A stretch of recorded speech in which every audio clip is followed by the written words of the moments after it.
কড়াই বসিয়ে তেল দিয়ে দিয়েছি, দিয়ে দিচ্ছি একটু ফোড়ন, জিরা ফোড়ন দিলাম। আর মাছটা দেখুন ভেজে তুলে নিয়েছি। পেঁয়াজটা দিয়ে দিলাম। আর দেখুন এখানে নিয়েছি কাঁচা লঙ্কা, আলু, আর এর মধ্যে আছে পালং শাক আর তল্লি শাক, তল্লি শাকের ডাঁটা, তল্লি শাক, আর এই দেখুন পালং শাক।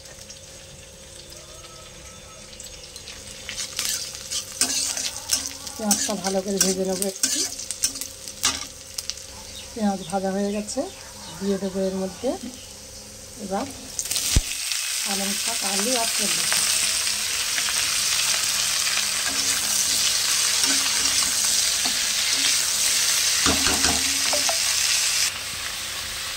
লবণ দিয়ে দিলাম। লবণ দিয়ে ভালো করে আগে একটু কষে নেব, হলুদটা একটু পরে দেব।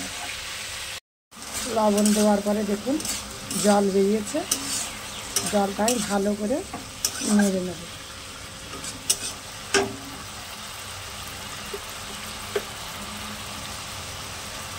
হলুদ দিয়ে দিচ্ছি।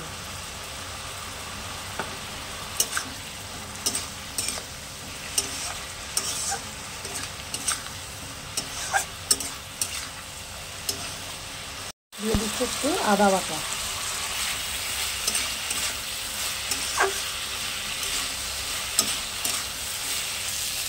দিয়ে দিচ্ছি একটু শুকনো লঙ্কা গুঁড়ো।